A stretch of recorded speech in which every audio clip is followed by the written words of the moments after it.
This is Beyond the Green Screen, an Arizona's Family Originals podcast. Hi everyone, I'm Royal Norman. This is kind of a soft open to the podcast. We normally don't start in the newsroom, but we had a great conversation with Dan and Jodi about Good Morning Arizona. But you know how technology is. We were doing this via Zoom calls, and technology's great until it isn't. So we had a little bit of a hiccup in the middle. Don't worry, we'll pick it right back up and finish. We wanted to give you that heads up before we start this version of Beyond the Green Screen. Hi, everyone. I'm meteorologist Royal Norman. Welcome to Beyond the Green Screen, the first alert forecasters where we get to do stuff that's not weather all the time. And this is one of my favorite things to do is talk with people I know. 30 years ago, Jodi Applegate and Dan Davis and myself and a bunch of others were part of, I guess, the first Good Morning Arizona, not the weekend version, but the first daily one. First, I'll say hi to Jodi. Jodi, how you doing? Hey, Royal. Hey, Dan. How's everybody doing? I hear 30 years, and it's literally been 30 years because we think it was around Labor Day of 1994 that GMAS launched. Do you still call it GMAS? They do. I mean, it doesn't sound possible because those numbers just don't compute because I don't feel as old as I apparently am. But well, you're right about that. Oh, well, the math does not lie. Now, so I want to hear the stories leading up to both of you being on the show. Dan, first you, working at Channel 3 for, I don't know, how long had you been at Channel 3 by the time Good Morning Arizona started? Oh, about 15 years maybe. Yeah. Thereabouts. And so when you heard about this new morning show, what did you think? Didn't think much. You know, the only reason it interested me was because I had done a trip with Princess Cruises up to Alaska with Luis Olivas. And when I came back, they wanted us to put 5 stories together for the first 5 days of the show. Oh. So we did that. And then I would come in and join Jodi and, introduce them and everything. And then I thought it was so fun. I just kept coming in early. Nobody really assigned me the morning show, but nobody stopped me at the door. So I just kept coming in, first till it's 6:30, then at 6, and then at 5:30. And I just came in because I had to be there. I mean, I found my home on TV with that show. That's pretty amazing. Jodi. It is. No, it is. They say 80% of life is just showing up. Absolutely. Oh, man, isn't that true? And I take it as a good sign that I assume it wasn't because they just didn't notice I kept showing up, but they must have liked it.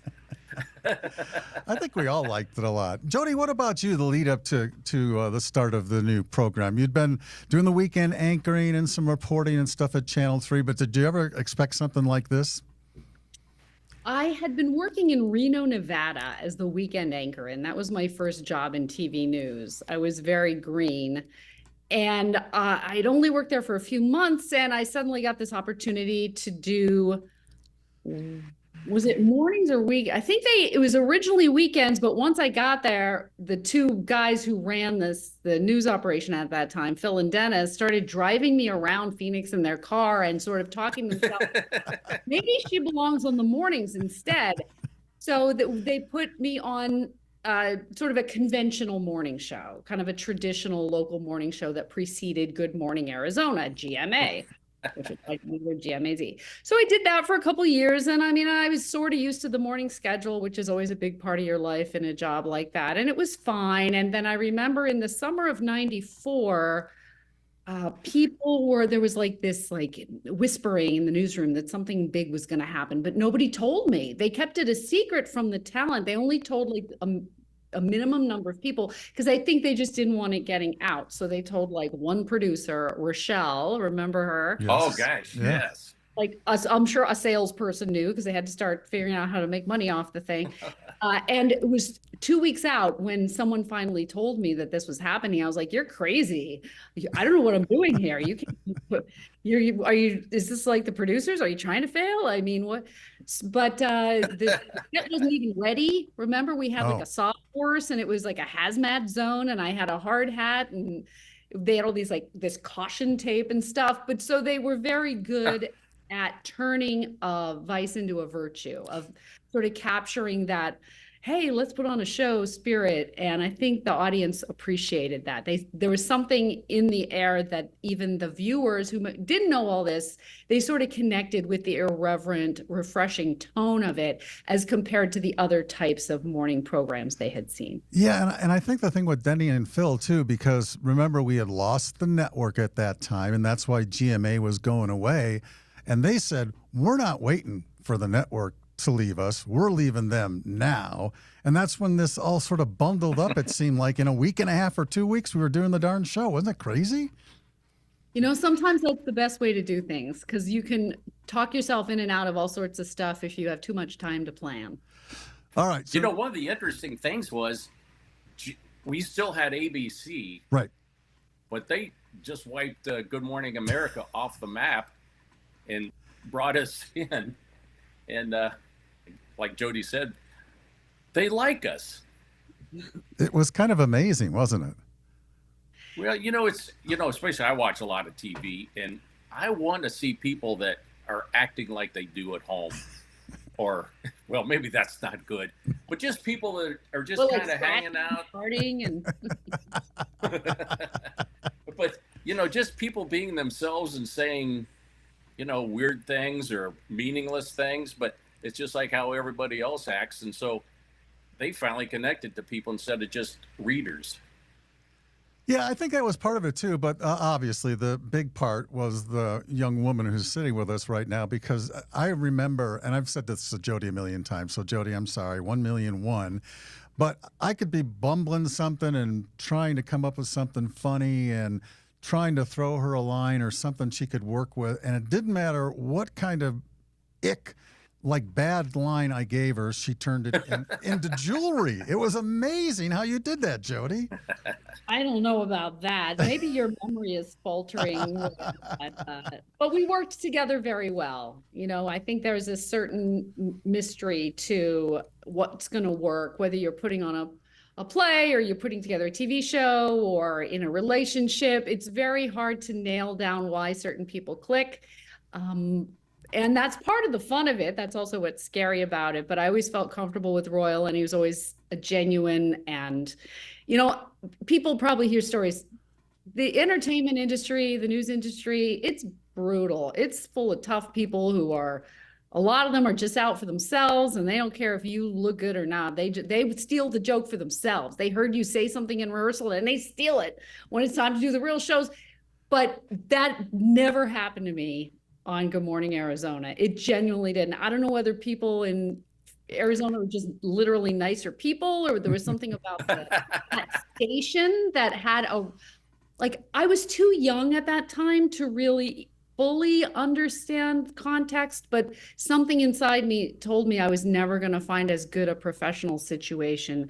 And I literally never did. I mean, I had interesting jobs and I went to exciting places or whatever, but I never really felt at home and appreciated, and that people had my back the way that I did there. So, and I was kind of young. I was still, I was like maybe 30, when I left to go to NBC, because that was my next job. I got a job at the Today Show. So on the one hand, that was my big break, but on the other hand, and I had great experiences there and worked with interesting people, but it's a whole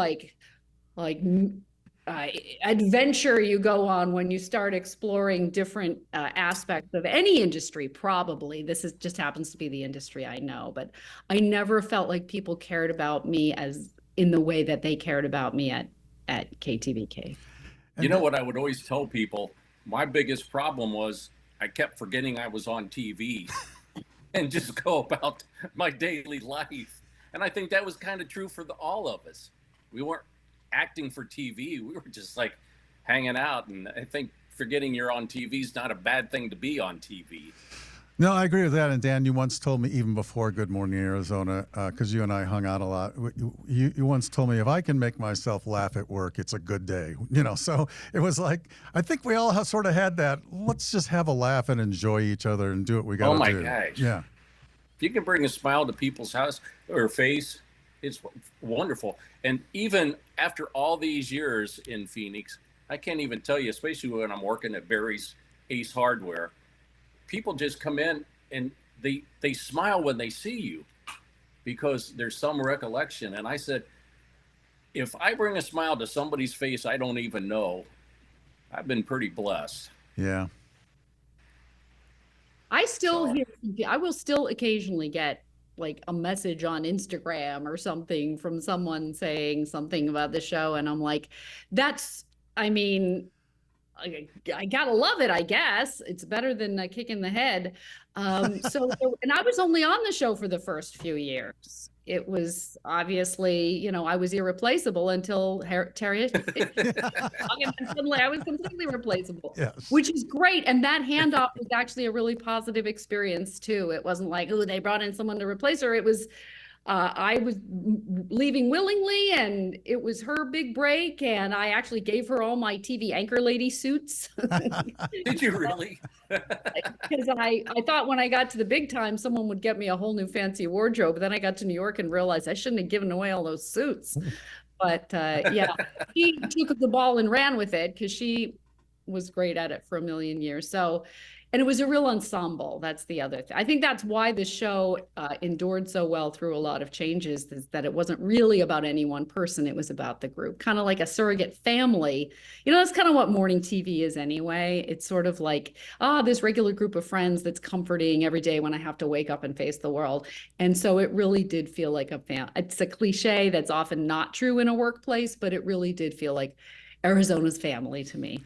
Yeah, and it's weird. What was it that Phil used to say? That the sum was, the whole was greater than the sum, meaning the people together created something bigger than each individual. I think that was it. That's true. And all credit to Phil and Dennis and the folks who had the original idea for the show, because they were really on the line. I mean, they're losing their network affiliation. They could play it safe. They could try something new. And, everyone wants to get success has, what's that saying? Success has a million fathers, failure has none. They could have tried to play it really safe and do something, but they didn't at all.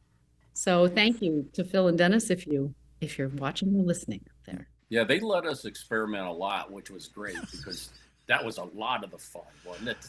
Yeah, sometimes too much, to be honest. We would do something and you'd go, boy, I hope the boss wasn't watching on that one, But we were trying stuff.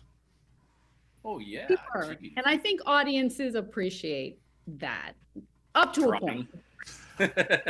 All right, speaking of families, Jodi, I'm sure you know this, but Dan is a grandpa now. Isn't that fantastic? He's a grandpa. Oh, that's why we're in Columbus. Our son is an attorney here, and him and his wife had a boy in January. Oh. And my wife said, I can't not be there. I can't be in Arizona and go every couple of months. So we got a house here, and our daughter, who never wanted to be in the cold, said, well, I have to be with my nephew. And the dogs were already in the car. And I looked around and I thought, well, this is a no-brainer. I'll move to Columbus. There you go. And boy, it's been a joy, just a complete joy. Oh, that's so exciting. I bet you're the world's greatest grandpa. He's a lucky boy. Well, you know what? I would be if I was allowed to hold him more. But there's a lot of competition for that little guy. My wife, my daughter, the dogs want to sniff him. And everybody, yeah. Not that kind of sniffing, lick the face. Yeah, I know. What's his name? What's your grandson's name? His name is Reese, and they named him after, is it Reese Davis? It's on ESPN. I think that's who they named it. I think so. Named him after. Yeah. Because they just really liked the name. And it's spelled R-E-C-E, and we can say we love you, Reese's to pieces. And it's, and it's works. The same old stick for me. Congratulations. That's so cool. Oh, thank you. Yeah, it's a joy, really joy. And I look at the pictures and I come back, and to be honest with the girls, I didn't want to move to Ohio. I'm an Arizona guy through and through, but after you meet your grandson and spend time, there is no choice. Oh, That's So nice. that's good. Yeah. Jodi, we need a family update from you. I see the pictures, but not everyone sees the Instagram and stuff. What a lovely family you have. Give us an update. oh, thank you. Well, let me text to the next room and see if I can get my kids are 9.5 and 11.5. Do you have to go in 5 minutes? No. Why did something pop up on the screen? No. Well, I know you had to Probably get have, out here. Okay. Yeah. Probably have the budget level Zoom or something that's going to cut me off. That's me too. I'm trying to text the babysitter to see if she can bring the kids in here. Oh, cool. But who knows? I mean, they're of a certain age where they're still young enough to kind of need everything, but they have all their own opinions and everything is cringe. So, Mom, that's cringe. You made me be on TV, whatever. But I could probably show you my dog who's hiding behind this chair, but she's my best behaved child. Hey, Butter.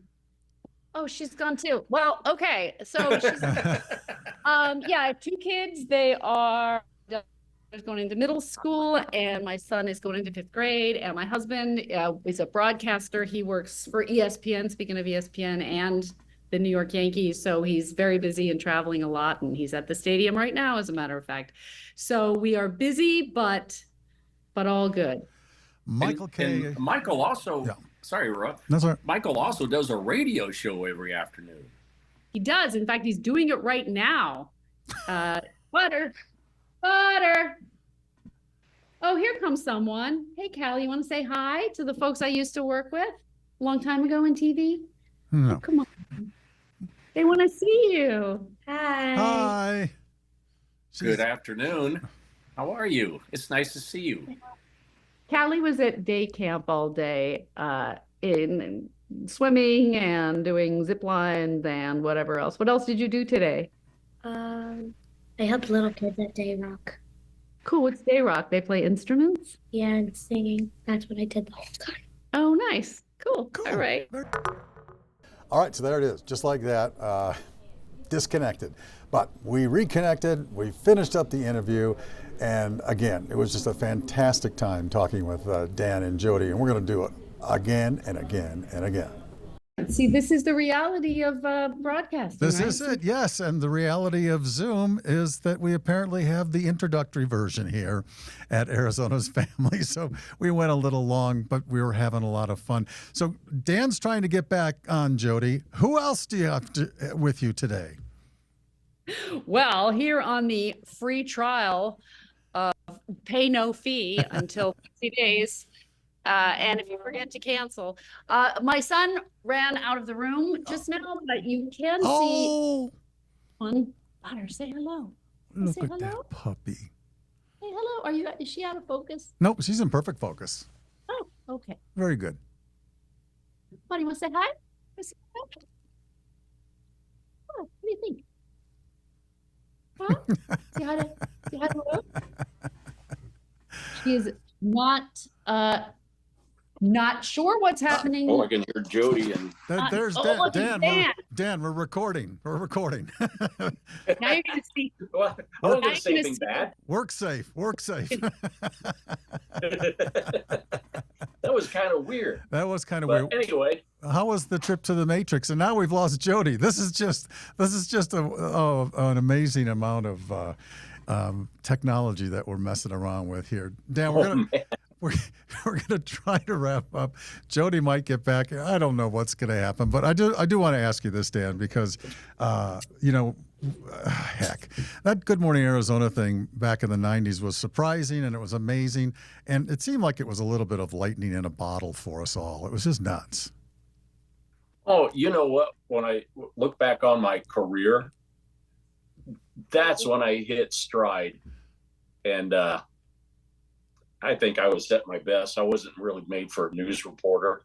But that just hit, and I got to do so much traveling, and it was just total blessing. Yeah. And you know what? When you're excited about being there, so is everybody else. And the fun is being around you guys. And Jodi, what's Charlie playing there? MLB The Show. Oh, of course. I love it. So you tracked him down. Anyone with a 9-year-old boy is familiar with this scene here, right, Charles? Mm-hmm. Yeah. Charlie's not shy. I think he may actually have a future in broadcasting. Oh, he says, no, Mom, I'm not. No, but you know what? He loves baseball, and I see a lot of pictures where he likes hanging out in the press box during Yankee games. He was in the press box at Fenway Park recently, and he's going to be at Yankee Stadium this weekend, hanging out with Dad and really watching and listening and learning all about it. That is right, Charlie? That is cool. That is so cool. Cool. Yeah. That's great. Well, you're probably going to do it many, many more because you're a lucky kid, right? Why'd you whisper it? Oh my, I love that. So Jodi, I'm going to give you a chance to wrap it up. Sort of the Good Morning Arizona, whatever you would like to say about Good Morning Arizona, and then Dan, you too, and then we shall bid ourselves adieu before we go back into the Matrix again. Well, Oh, man. right. We were saying maybe we are the last few people of a generation who may remember the real physical world before we all get reduced to just being characters in a video game, if we're not already. Yes. I just have such fond memories, and it's such a cliche to say, oh my gosh, I can't believe it's been so long. And but that's part of the reason I know that it really, you said, Dan, my TV home, and it really was. It was kind of like my professional home, because I do feel like I could pick up where we left off. And I had other jobs for a longer period of time where I never felt at home the whole time I was there. Wow. I have no interest in reconnecting with the people I worked with. Not that they were bad necessarily. There was just sort of no magic about it. So it's, I'm glad I got to do it. I wish I could have done it longer. But every choice you make in life leads to something else. And if I hadn't done that, I probably wouldn't have gotten my next job in New York, and then I wouldn't have started a career there, and I wouldn't have met Michael. So I told Charlie, you wouldn't have been born, right? If one little thing, there'd be some other kid in my playroom right now. I thought you said you would have been poor. You might have been poor. You might have been poor. I would be poor. No, I feel like I don't believe in fate per se, but I definitely see that, the butterfly effect, one little difference, a butterfly flapping its wings over here can cause something very different in another time and place. So it's really clear to me that it was a huge part of my education in broadcasting, but also just in life. And I'm so lucky that I knew you guys, and we need to do something like this more often, whether it's on Zoom or not. We should definitely get together more frequently. Well, we'll have to get the paid version of that. And I just want to say that the ironic thing about when we were starting that all up, and again, all credit to the people who actually dreamed it up. We just sort of sat there and did the thing. We didn't dream it up. It wasn't our idea, but they had a great idea. And it did turn out to be, Dan, as for you, for me, this like lightning bolt in my career that I never really even understood while we were doing it. But a blessing. But here's the irony is that we weren't called Arizona's family then, but we all thought we were family anyway. You know what I mean? Absolutely. Yeah. It was that kind of feel. So, hey, thank you guys for being with us on this 30th anniversary of the start of Good Morning Arizona. Jodi, Applegate, and Davis, you guys take care of yourselves, and it was fantastic to see you. Great reunion. Guys. Do it again. Love you guys. Be well. Let's do it again in 2054. Ooh. From the I'll TV run out of time. I may not I'll be in make my that one. 80s then. See you guys. That will be in the Matrix. Yeah, that will be for sure. This is Beyond the Green Screen, an Arizona's Family Originals podcast.